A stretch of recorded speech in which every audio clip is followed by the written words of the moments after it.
believe this is recording. Can you hear me through the headphones?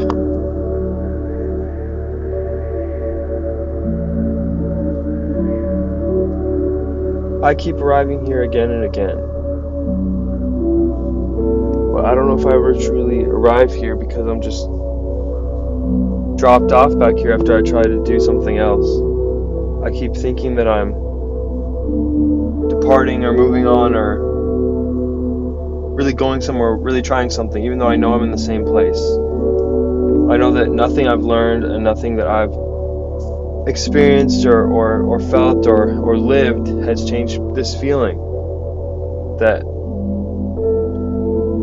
I don't want to say it while screaming.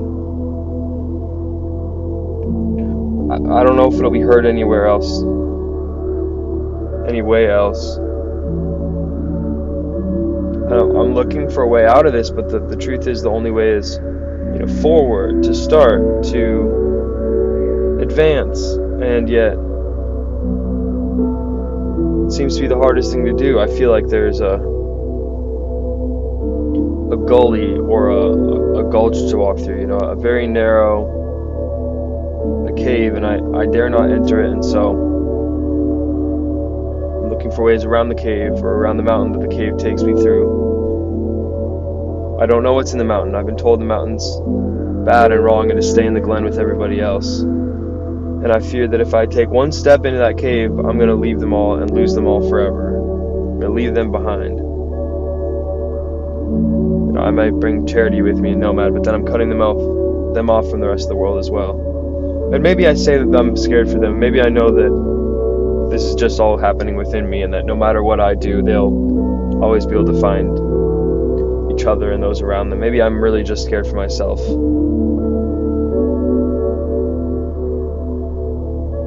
If I knew it could be perfect for me, would I really? Then I would be just weighing how it affects them. No, I know they're not holding me back.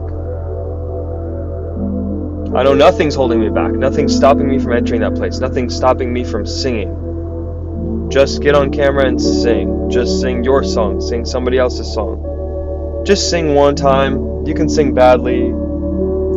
And you can sing badly again, or you can sing well that time. And you can get views or no views, but you just keep singing. You just keep putting your stuff online. You just keep showing up and singing songs and putting it out there and making videos.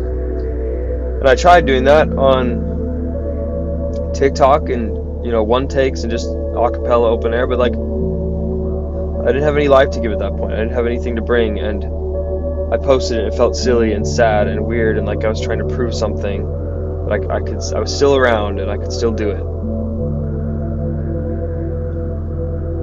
And I'm worried that all that I've ever wanted to do with anything is just to prove that I can do it.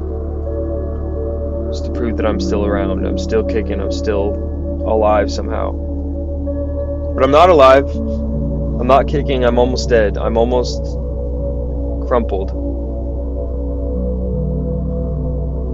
I am crumpled, I'm trampled in a lot of ways. I've left living the valley in my heart, living in the glen, in the glade. I don't relate with the others here. I've tried every job and every potion and every friendship and friend group and every means of escape, every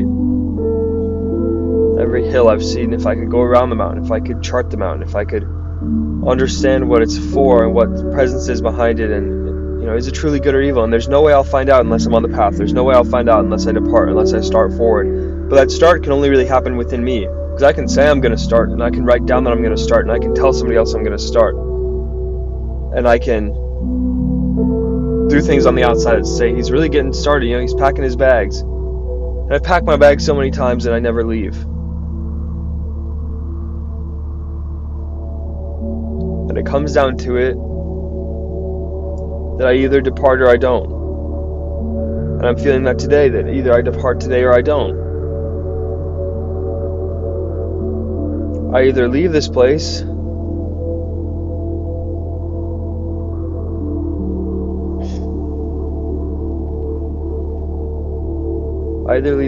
or I don't. if I don't, then I'm just going to get more hardened. I try to find more ways to become more analytical and my sense of self will have disappeared, and I'll just be this lost soul who should have left when he had the chance. I noticed this cave, this tunnel, this entrance, this ability to sing, this ability but to do it on my own terms. I always knew I could sing, but it's like nothing had ever whispered in my mind, you can do it for yourself. You can do it on your own terms. You can do it your own way. Until I was like 18 or 19. And I didn't do that. I ran from that. I said, no, I don't.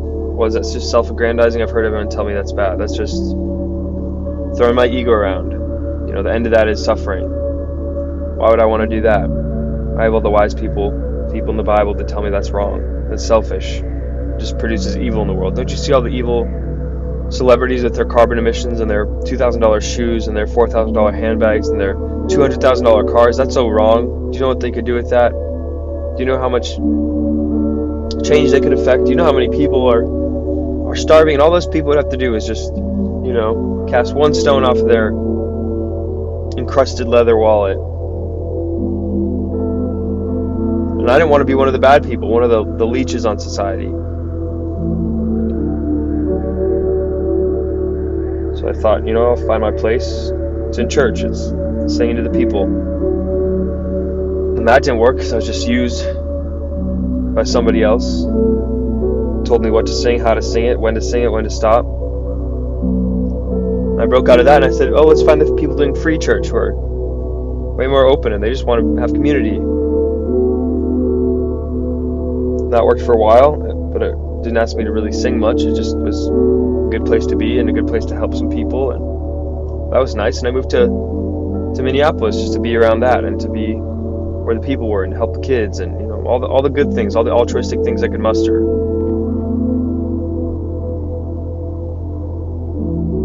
But that was headed nowhere fast. That was, let's endlessly debate about what Scripture means and what we should be doing with our lives and who's right and who's wrong. Let's make you feel guilt and shame for having questions or feel stupid for not using immediacy with whatever answer you do have. It's this culture of, get it sorted. Open that box and before 45 minutes is up, you better close it again and get back to work. That taught me about American culture. I've been sitting with this American culture on my chest my whole life, just thinking, well, that's the way it is. There's no escaping that. You gotta work, you gotta make money, you gotta eat. But it's good. It helps us all. What comes around goes around. What goes around comes around. And you do that because, your taxes support somebody else. And we all kind of just holding up this bucket together. And so maybe it's a weight, but it's one we're all bearing. And, don't be like the homeless. Don't be like people on food stamps. Or if you are, get off it immediately. Pull yourself up. You're hurting the team. You're pulling them down. And then this man comes around and tells me that there's a lot more money in the world than we think, and that the humans on the ground aren't evil, not even the homeless or the single mothers or the people who are just down on their luck or still trying to find out what they're supposed to do. It's actually these other people. It's not just these billionaires or government officials, but all of them. In fact, the reason that they're billionaires or government officials or Rothschilds in the name, they're part of this special class. These people who don't view themselves like us. These people that don't come from us and they're not beholden to us. They become something else. They become this thing where they think they can rapidly extort us of all of our time and all of our energy. And there's no real fighting them. It's just, they're the superheroes with superpowers, and we can start little grassroots movements, but it'll be stamped out if it gets too big. And we basically have to wait for a hero from their side. They're the gods, and we have to wait for one of them to pick up the sword against evil and to fight and to make some difference. Donald Trump's the name. He's going to come out and he's going to be one of the good billionaires against the bad ones.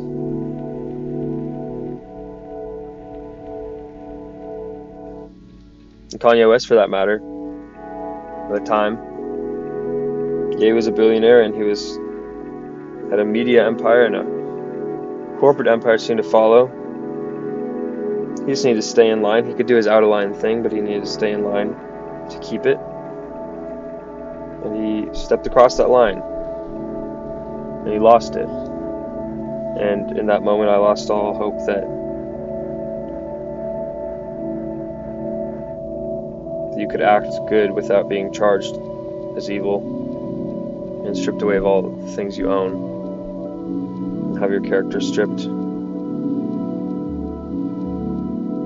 So here I am. I can't rely on the church or the government, America,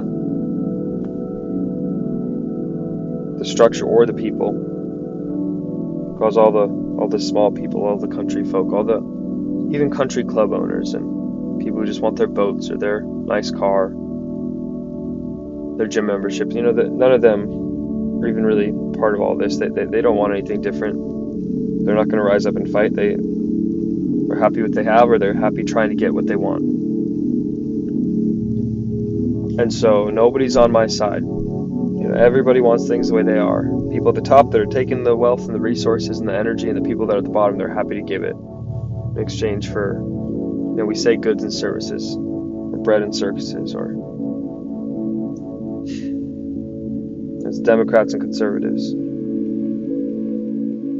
They give you a point, and they give you a side, and they give you a belief system that tells you that you're right. You figured it out, you're the smart one. Those other people are dumb and stupid. They give you products that tell you made the right choice in deciding on this product, and you just get to be right all the time and correct. And life becomes about being more correct than the other guy. And of course, if you end up with a good life, it's because you made more correct choices, more correct decisions. You chose brands that last, and you chose stocks that were worth investing in, and you chose a job that was true, and you chose a political side that actually granted you moral character, and you chose a religion or a subdivision within that religion that was focused on the right things. You saw through all the lies. You heard all the forums and all the contests and all of the debates, and you came to the right conclusion. You're so smart. You're so wise.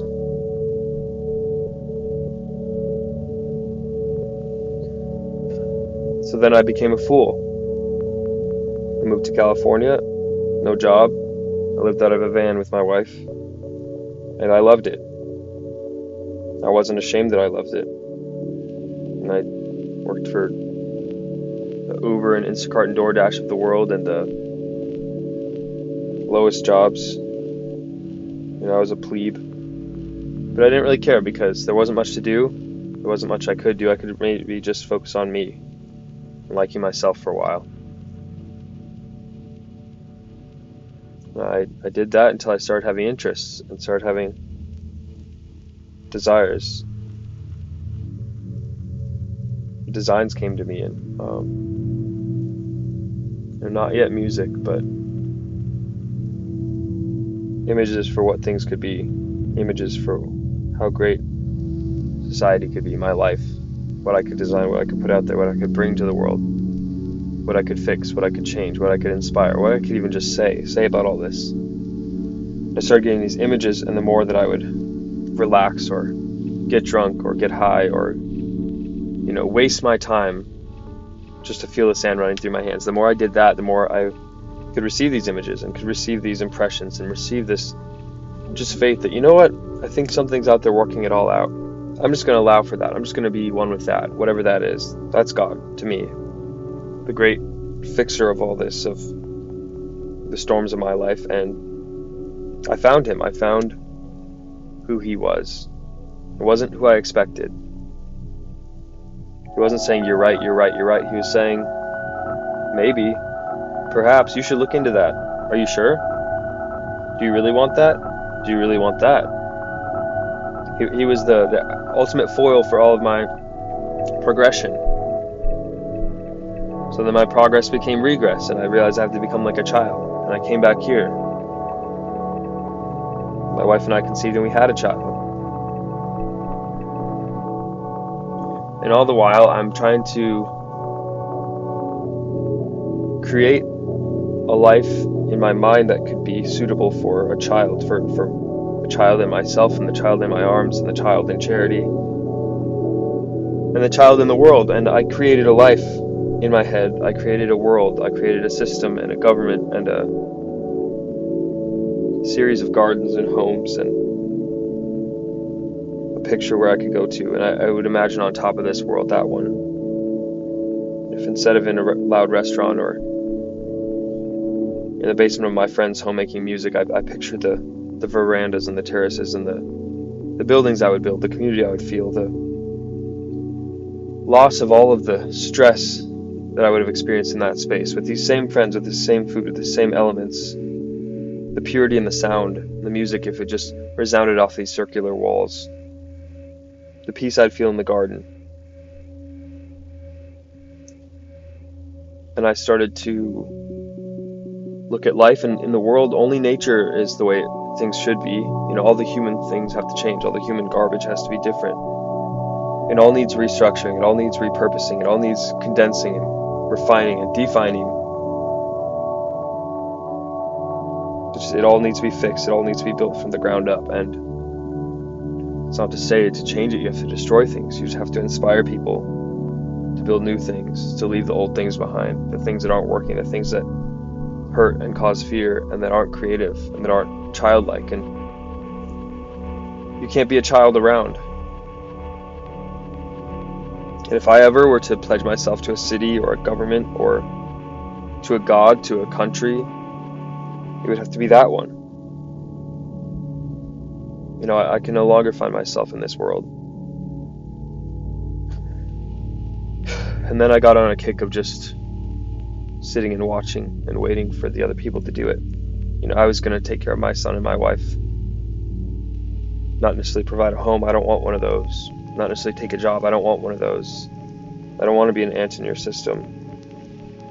I don't want to give all of my energy, my God power ability, just in exchange for crumbs. But somehow I can't turn my God power energy into anything real, into anything but crumbs.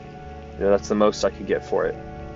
And everyone else says it's not even in there, or if it is in there, you're not focusing it enough, and it's through more hard work and hardship and more planning and more of your intellect and more action, and it's just all action and reaction and focus and drive and all these things. It's never ever peace. It's never ever sitting and thinking. It's never ever watching a sunset or a sunrise or rolling down a hill or bathing in water. It's never ever slow. It's never ever continuity. It's never ever emotional depth. It's always just pushing, driving harder, faster, longer. And if that's all they can offer me, and I know that can't be true, that can't be right, that can't be the way things are. I've seen too much to know that. I've seen too much to fall for that. Then what do I do? Where does that leave me? What does it allow me to do? What am I made for? What can I do except for, do I rise up against this and become a little bright star for a moment and become a martyr and never see the world I want to live in? Or do I wait for other people to figure it out and just hope it's in the conscious collective? Even though I haven't put it there, Kanye may have put it there. My friends may put it there. Michael Jackson might have put it there. People that believe in love and in the world and really think things can heal and get better and that focus on that. Maybe it's coming, but I don't see it coming. And I'm impatient. And I'm rowdy and I'm rambunctious and I'm rude and I'm violent and I'm a fighter and I'm fast and I want to be free and I want to do things. I really want to do things. I'm the chief among the people that should fall for hustle culture, but I'm not a hustler.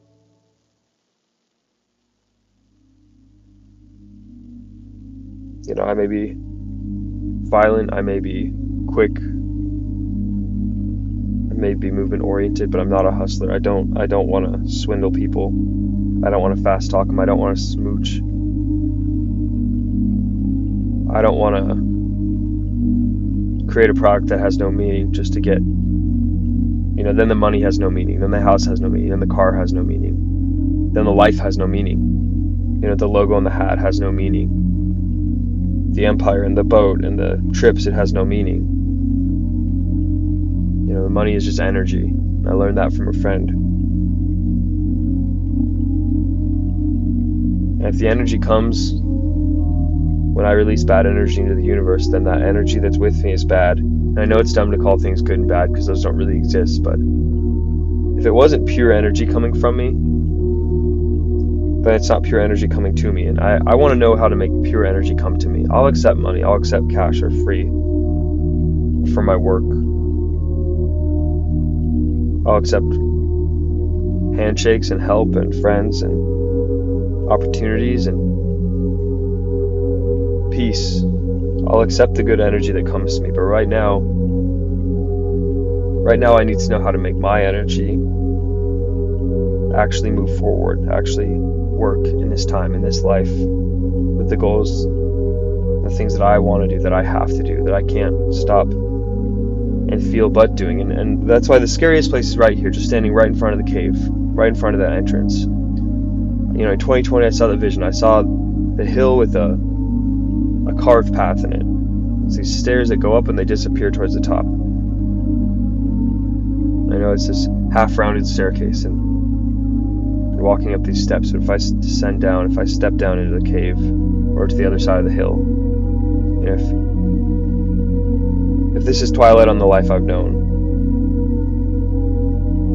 first off, I don't even know how to step further. I don't even know how to take it. I've been waiting maybe for an opportunity or a train to come and take me away, for some definite reason that I can't go back, for something to happen, something to split, something to focus my energy in one place. I want to be back against the wall where I need to make the right decision, because I feel like or else I can't, or else I won't. Like I've begged for the burning building just to run out of it, because I can't get my feet to go in front of me to walk out of this place. I don't want to leave the rest of the world behind. I don't want to leave the people I've known. I don't want to leave the city, the country, the entity, the things I've been a part of. I don't want to leave it. It's too structured. It's too there. It's too physical. If I step into the world of the non-physical, then I'm just a ghost, and nobody will remember me, and nobody can relate to me. And when I'll speak to my friends, their faces won't recognize me, because I'll be something else. And I can't stay here. As much as I say this and feel this, I can't stay here. As much as I think this and feel this, I can't stay here. I can't. There's nothing almost keeping me here. There's almost nothing in my life there is nothing in my life that could pull me from this ledge, from this decision. And yet there's nothing that can make it go, that can help me step forward, that can help me drive towards this new possibility. Who cares?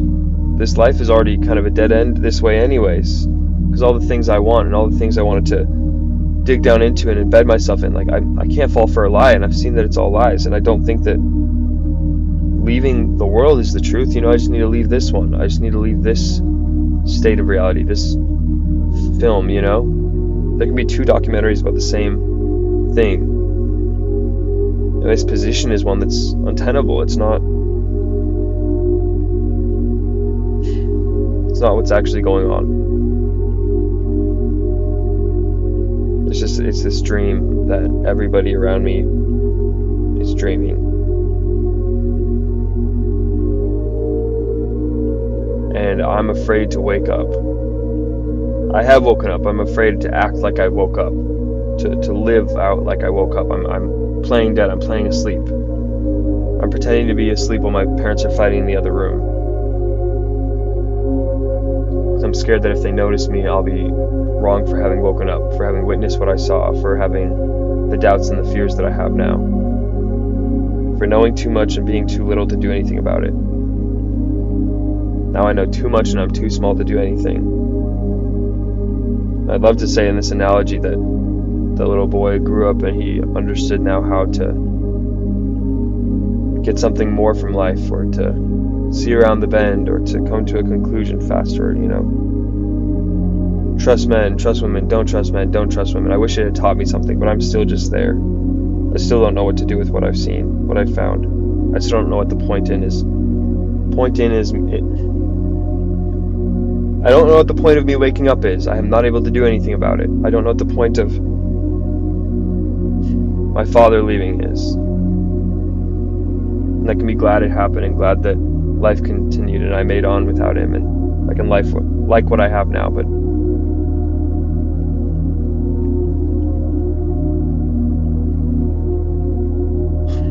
it's no mystery to me that I feel very much like everything that has happened to me seems to be for no reason at all. Seems to have not made me into anything worth what going through that experience would make me into.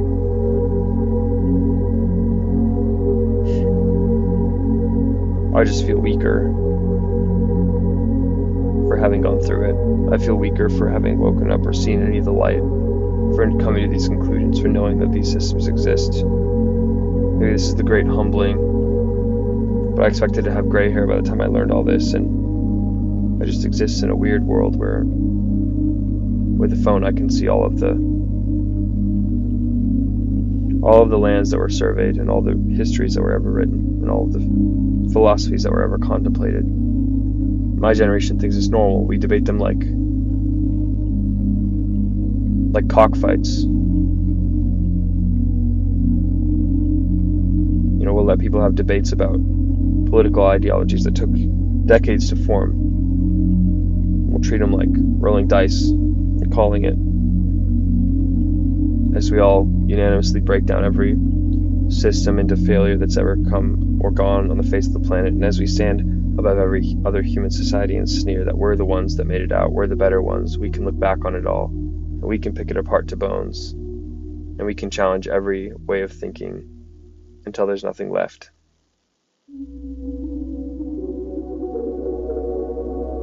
We're the winners, just because we can see it all.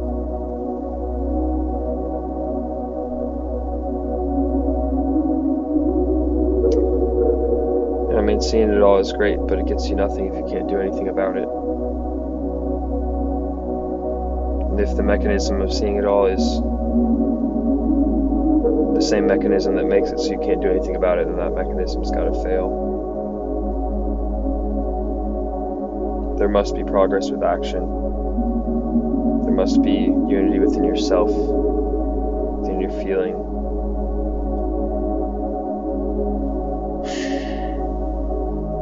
I'm feeling unified with myself. I'm feeling like there is no road for me but down into this cave, down into my emotion. And living out of my emotion has been so scary. I've tried to find a reason to do anything but that. Because my emotions are unpredictable and they change. They're waves. They're tossed like the sea, like the ocean. Jaden, don't you know? But Jesus came to set you free from that, so you can live every day the exact same. Set you free from your emotions, so you can only make logical decisions, so you can be good in business and trustworthy, and so people can look up to you and respect your name. And that's what it's all about. The Bible is a rule book for how to get respect within our given system, and how to keep a good job and get your pension. Oh wait. Well, and you put your money in stocks, diversify it, get a house. Oh wait. Save for the summer and buy a car. Oh wait. When it breaks down, you can afford the repairs. Oh wait. And the 401k. Oh wait. And you do all this, and you raise a family, and you have some peace and security. There won't be plagues or wars or mass psychosis to take you away. There won't be scammers and scalpers and every type of fraud. And surely the government won't ask you for more. They can't, after all, they can't keep raising taxes. Somebody would do something about it. Oh wait. And they can't just bomb the other countries to take their oil to pay for the mess that they've made with the money they already took from you. Can't just endlessly police and conquer just for the sake of policing and conquering. And they foot us with the bill, and they foot them with the dead children.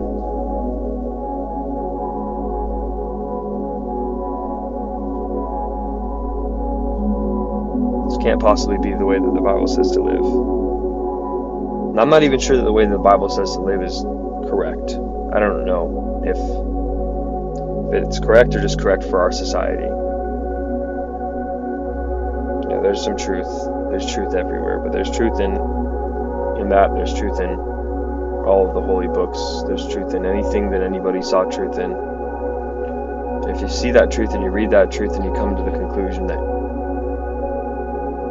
your mind is always going to be subservient to your spirit in God, or however you want to dictate it, there's no real deciding what the best religion is, or country is, or way of life is. There's just feeling, there's just purpose, there's just truth in it, or there's not. If there's truth in it for you, or there's truth in it for me, then we should follow that. And if you follow anything else, it's a sham. Don't follow things that aren't true to you. There's nothing inherently behind it.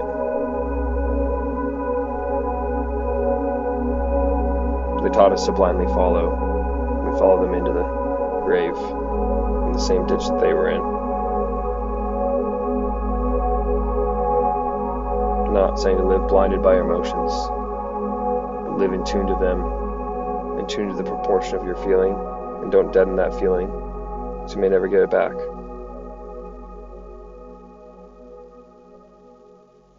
We repair our credit, but do we repair our credit score with ourselves? Do we repair our internal modes of feeling?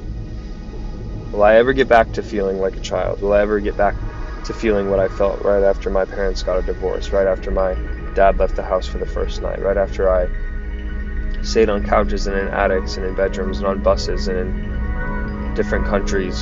Will I ever get back to the feeling of going to California for the first time, or the second time, going to meet who I knew would be my future wife?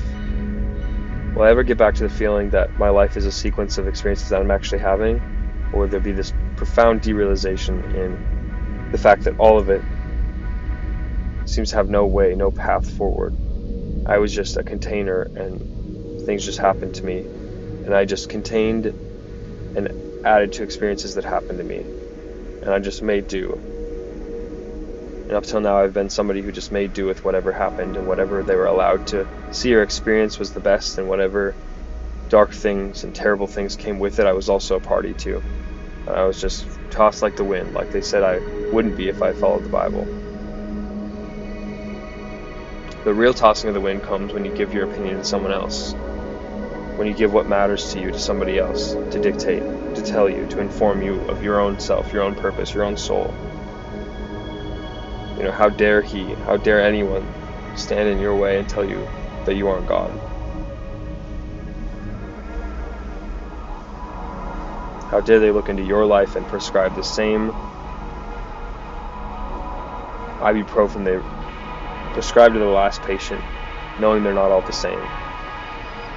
And what the fuck is up with doctors? Do they actually care that you're well? Are they actually healers? Do they listen? Do they care? Will they sit with you in pain? Or do they have something that will slap you into feeling good today and bad tomorrow? Or maybe good every day until you develop some sort of existential disease that ends up draining your life slowly. You can't borrow time, you can't borrow energy. It's all from somewhere. So how do I live today?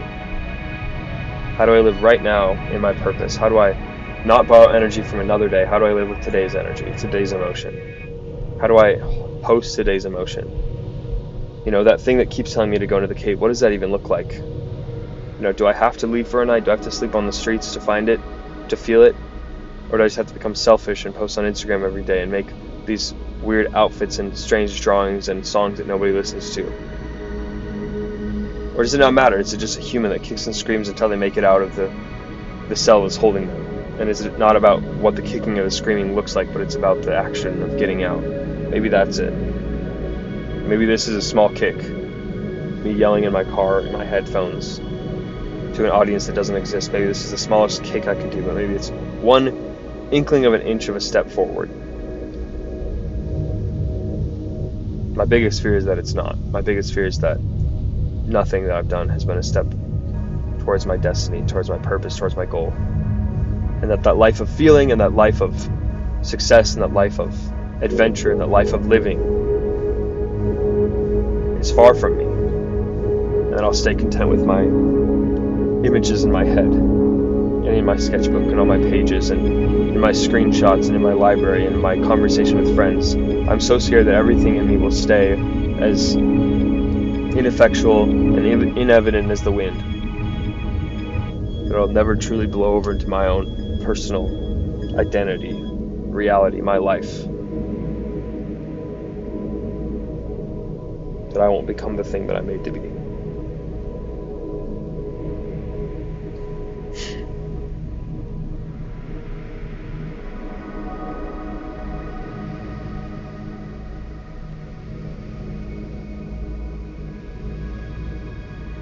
I know that I'm made to live.